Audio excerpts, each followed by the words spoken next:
Саламатсыздарбы, кайрадан эфирде Маанилүү Маек. Бүгүн бизде конокто Замандаш партиясынын төрагасы Жеңишбек Болдокматов. Маекке күбө болуңуздар.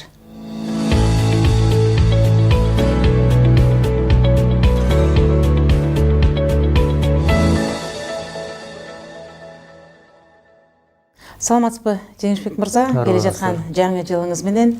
Бүгүн биздин негизги темабыз ушу конокко келген инсандарыбызга 2018 жыл эмне менен эсиңиздерде калды? Биринчиден сиздерге терең ыраазычылык билдирем, ушундай эфирге чакырып, олуттуу маселелерди көтөрүп жүрөсүздөр. Анан жаңы жылдын алдында да чакырып атасыздар. Ушу сиздин жамаатка, сизге өзүңүзгө жаңы жылыңыздар менен куттуктап, албан ийгиликтерди каалайм. Рахмат. Жалпы жылды мен экиге бөлүп карайт элем. Жаман жакшысы да болду. Анан эми жакшы жери ушу 24 ноябрь инаугурация өттү. Президент шайланып такка отурду. Анан ушу президенттин ишмердүүлүгүнөн башталды деп айтам. Эгер жалпы Кыргызстан деңгээлин ала турган болсок, алгылыктуу иштер болду. Мына коррупция менен иш башталды, күрөш дегеним. Мына жакынкы аралыкта тийиштүү улуттук кеңеш, коопсуздук кеңешинин отурумдары болуп атат. Мына кечээ эле сот боюнча кеңеш өттү. Тийиштүү милдеттер коюлуп атат, тапшырмалар берилип атат. Эми жыйынтыгын чыгарып калды деп эсептейм. Анан эң чоң нерсе, бул эсте каларлык, мен ойлойм баардыгынын эсинде калды болуш керек. Бул ушу мамлекеттин биздин коңшу жана алыскы өнөктөш мамлекеттер менен алаканын оңолгону болду. Билебиз, 2017 жылы жүйөлүү себептерден улам ушул эле биздин жакынкы Казакстан менен граница жабылып, Дүйнөлүк банктын эсеби боюнча 20 миллион сомго биздин ишкерлер жабыр тарткан. Мына ошондой маселенин баардыгы чечилди. Туркия менен мамиле үзүлүп калган, 2 жылдан бери катташпай калганбыз. Мына ушулар чечилген жакшы болду. Экинчи, коррупция менен күрөш. Эми коррупция менен күрөш өзгөчөлүгү эмне болду? Мен үчүн жеке баамда бул ушу айтор мамлекеттик, улуттук чоң объектилерге жумшалган чоң, эбегейсиз чоң көлөмдөгү акчалардын уурдалганы ачыкка чыгып, ошолордун артынан анан бүгүн 2 премьер, 2 шаардын мэрлери жана аттуу баштуу аткаминерлер бүгүн абакта, суракта. Мунун жыйынтыгы чыгарып, азыр тергөө жүрүп атат, жыйынтыгын чыгарып алды деп эсептейм. Анан эң чоң өзгөчөлүк бул маанилүү нерсе мамлекетте саясий стабилдүүлүк болду. Негизи Замандаш партиясы бул башынан эле мындай интрига кошулаган, дайыма эле позитивди көргөн, ушу кыргыз элине бир жакшылыкты каалап, алыстагы мекендештерибиздин өз мекенине келишин тилеп, ушундай бир жакшы нерсе менен келатат да. Бул да болсо бул Замандашты түптөп кеткен Арматтылык Мухтар байкебиздин өзүнүн пейилине жараша жасаган иши болуш керек. Ушул позитивди көрүүдө. Мисалы үчүн бүгүн ар кимдин ою ар кандай да. Буга бир мисал, бүгүн эки президенттин ортосундагы чагымчылык же болбосо пикир келишпестик десек дагы болот. Мүмкүн муну дагы биз пендебиз да, бирөөнүн айткан сөзүнө ишенебиз же болбосо бирөөнүн айткан сөзү менен көңүлүбүз калып калат. Ушул эки пикир келишпестиктин маселесин кандай чечсек болот? Кантип ушу элди бир ынтымакка келтирсек болот? Биз ансыз да түндүк түштүк маселесин жаңы жоюп бир иретке келтирип жатканда, бул эки кишинин бири-бирин ачык чыгып, ойлорун ачык айтышы бир аз элди бүдөмүккө салып турат. Бул боюнча сиздин пикириңиз? Бул туура айтып атасыз. Биз жана жогоруда айтканда 24 ноябрда инаугурация өтсө, азыркы президентибиз Сооронбай Шарипович баягы июнь айында гана болгону жумушуна толук кандуу киришти деп айтсак болот. Анткени 31 март ушу КСДПнын съезди өткөнгө чейин Алмаз Шеничтин командасы иштеп отурду да. Премьер-министри, УКМКныкы, генералдык прокуратура бардыгы анын адамдары болчу. Мүмкүнчүлүк берген жок. Жада калса Фарид Ниязов аппаратын жетектеп отурду. Анан ушу съезди өтүп, жанагындай биринчи заявление кылгандан баштап, анан ажырым кетти расмий түрдө. Толук алганда бир болгону 6-7 ай иштептир азыркы президентибиз. Анан эми бул кишилердин ортосунда мамиле, туура айтасыз, эки адамдын тиреши жалпы экономикага, мамлекеттин өнүгүшүнө, стабилдүүлүккө таасир этпеш керек. Анан ушундай жагдай болуп калды, бул өкүнүчтүү. Бул да бир, мен ойлойм, саясий маданияттын калыптана элек экенине баягы далил катары болуп атат да. Анткени башка мамлекеттерде кандай? Кеткен президент пенсияга чыгат, китептерин жазат, мемуар жазат, анан бир кайрымдуу иштерине аралашып баштайт да, кайра улунуп, жылынып бийликке келем деген максатта болбойт.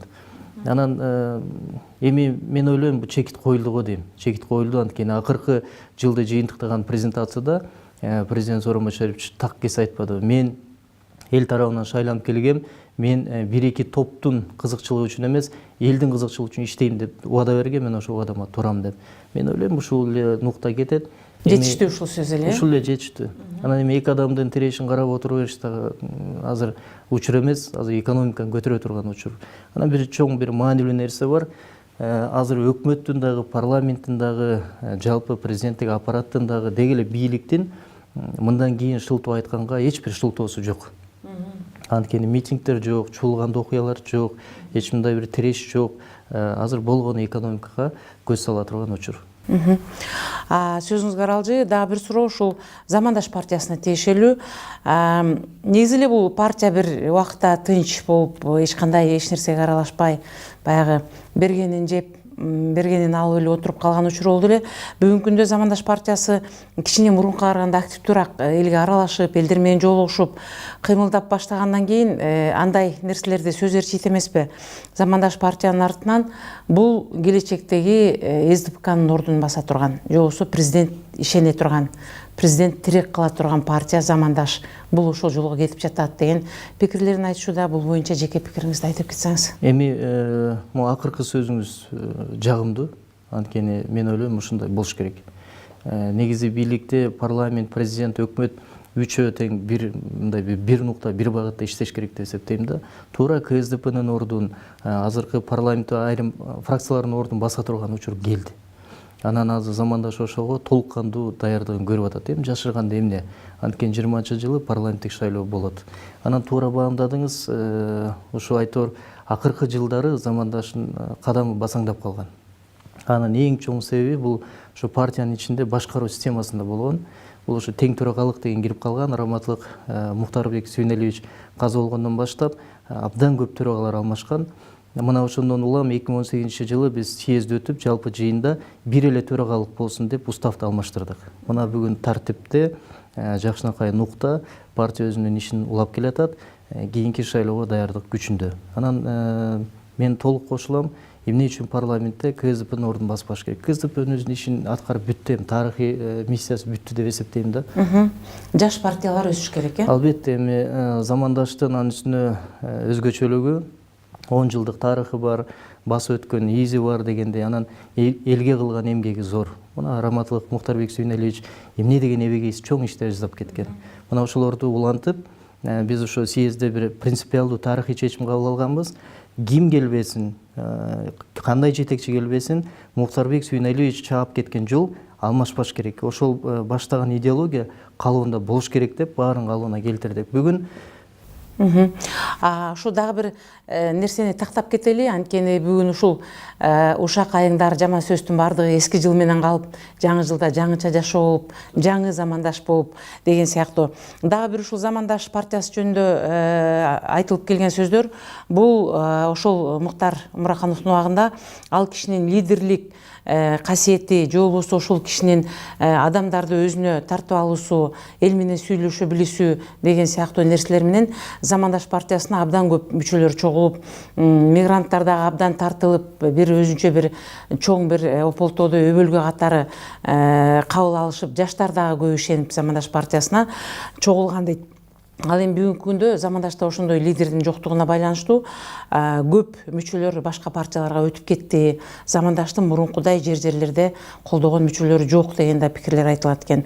Бул боюнча да бир маалымат берип кетсеңиз, мүмкүн силерде башкача цифралар бар, башкача нерселер бар. Туура, эми баягы элдеги пикирди да уга билиш керек, ага туура баа берип, анан анализ жасоо менен иш уланат да. Эми Мухтарбек Сүйүнөлиевич Раматтылык каза болоордун алдында партиянын курамында 12 миңден ашык мүчө бар болчу, 14 миңге жакын. Мына бүгүн 20 миңге жакын мүчө болду. Башка айтканда мүчөлөр жылдан жылга өсүп келатат 10 жылдык тарыхта. Анан ичинде болушу мүмкүн, айрым адамдар эми бул тирүү организм да партия, чыгып кетиши мүмкүн, кириши мүмкүн дегендей. Бирок аймактык биздин комитеттерде кандай иштесе ошондой иштеп атат. Миграция боюнча да кичине басаңдап калган. Кудай кааласа быйыл чоң ийгиликтер болду миграция боюнча. Мына жакында да Москвага барабыз, Россияны кыдырабыз. Бул боюнча иш уланып келатат. Анан мени кубандырган ушу Мухтарбек Сүйүнөлиевичтин жанында туруп ишти чогуу баштаган адамдар азыр жаныбызда. Кош колдоп, жардам берип, айрым кеңештерин айтып аткандар мени кубандырат. Акыл насааттарын айтып, Албетте. Мындан келди бул жерлерде бүгүнкү деле колдоо көрсөткөн жарандар, жаштар мүчөлөрүңөр көп эле. Көп буюрса. Бүгүн дагы бир комитеттерди ачтык да. Бизде мындай партияларда жок негизичи. Партиянын борбордук аппараты, аймактык комитеттер, анан аксакалдар комитети бар, азыр аялдар комитети, энелер комитети дейбиз. Анан азыр жаштар комитети. Анан өзүнчө да блоктор түзүлүп атат. Бул ушу аналитикалык топтор, эксперттик топтор өзүнчө бөлүнөт да, анан ушу бир чечимди бир талкуулап турат, кабыл алабыз да. Андан кийинки сурообуз жеке өзүңүзгө тиешелүү. Анткени деген биз бүгүн жаман болдук. Анткени деген бир депутатыбыз же болбосо алгылыктуу иштеп жаткан инсаныбыз деле ошол орду керек болсо же болбосо басынкыбыз келсе анын жеке турмушуна, жеке аброюна көп басылып атабыз. Баарыбыз эле президент болуп төрөлгөн эмеспиз да, көч бара-бара түзүлөт дегендей. Ал эми сиз жөнүндө айтылган сөздөр убагында митинг жетектеп жүрчү, укук коргоочу болуп, Западтын политикасын колдоочу, бүгүнкү күндө кантип ошол замандашты башкарып, эл ишенген, мамлекет ишенген партия боло алат деген ой пикирлерин айтышыптыр. Өзүңүздүн ишкерлигиңизди башынан баштап кыскача айтып кетсеңиз, ато эртең дагы сизди бир жогору жактан көрүп калсак, бул ушундай болчу деген сөздөр айтылбасын. Бүгүнкү айткан өзүңүз жөнүндө сөзүңүз бул тарых катары сакталып калсын. Рахмат, өтө олуттуу суроо деп эсептейм мен үчүн. Мен эми кыскача өзүм бир эки сөз айтайын. Мен өзүм ушу Нарында Куртка деген айылдан төрөлгөм. Мына ошо жактын кулуну болом. Төрөлгөн жерим Каракол көлдө. Анан иштеген жерим абдан көп болгон. Көбүнчө ушу эл аралык уюмдарда иштеп калдым. Айтор ушу чет мамлекеттерде бар иштеп окуп калдым. Испанияда окудум, Венгрияда окудум дегендей билимди ошол жактан көп алдым. Анан Туркияга барып калдым. Кийин айтор ушу Нарында көп жыл иштедим. Бишкекке кайтып келип анан жана коомдук иштерге аралашып калдым. Мен ошо коомдук саясий иштерге аралаштырган адам бир себепкер. Себепкердин бири ушу Мухтарбек Сүйүнөлиевич болгон.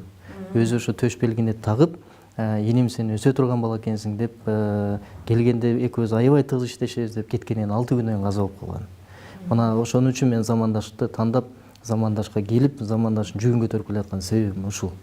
Бул бир. Экинчиден митингтерге абдан көп катышкам. Сизге ал кишинин акыркы сөзү мурас катары калган. Бул мен үчүн чоң жоопкерчилик да. Мен азыр үстүндө Мухтарбек Өмүракунов деген чоң ат бар. Эгерде менин бутум тайса, Мухтарбек Өмүракунов деген ат жыгылбаш керек деген нерсе бар. Анан экинчи нерсе бул митингтерге абдан көп катышкам. Митингтерге, акцияларга айтор ушу чоң дүйнөдө 5-орунду ээлеген темир запасы боюнча жетим деген кен байлык бар. Мына ошонун лицензиясы Кытай тарапка берилгенде компанияга биз ошо миңдеген кишилерди чыгарып атып лицензияны кайра кайтарганбыз. Мына ушундай нерселер болгон. Анан бул жакшы. Бул сабак. Саясатчы болом деген адам коомдук иштерге аралашып, ар бирөөнү кадам менен баягы өтүп келиш керек деген нерсе бар да.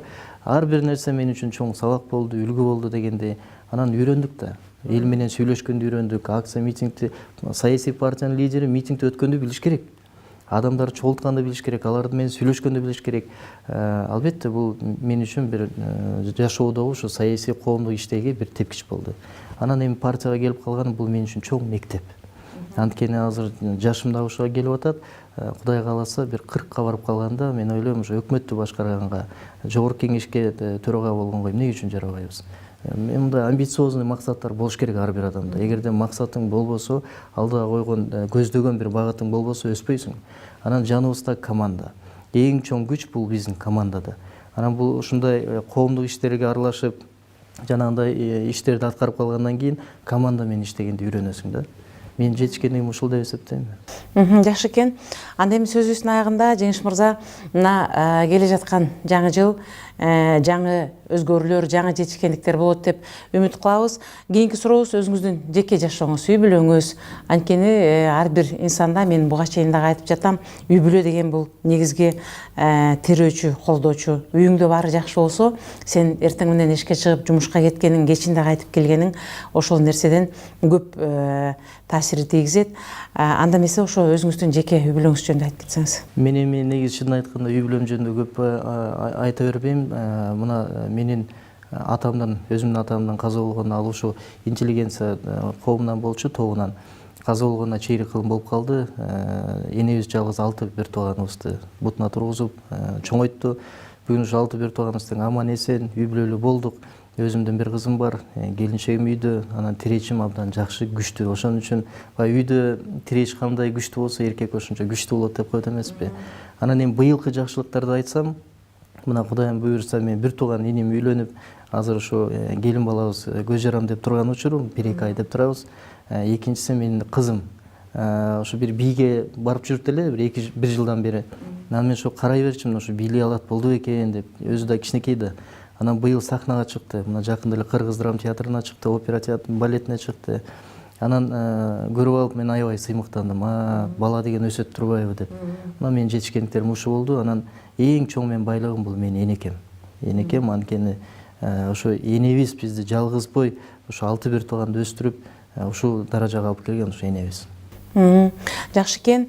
Анда эмесе Жеңишбек мырза, келе жаткан жаңы жылда сизге мындан дагы көп ийгиликтерди каалайбыз.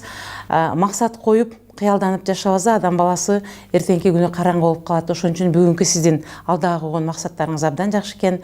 Биринчиден үй бүлөңүзгө жана жетектеп жаткан партияңызга жакшы ийгиликтерди каалайбыз. Сиз жогоруда айтып кеткендей, Замандаш партиясы келечекте кыргыз элин бага турган, кыргыз элин өндүрүп өстүрө турган, келечегине жарык тийгизе турган партиялардын бири болсун. Маегиңизге чоң рахмат. Рахмат сизге.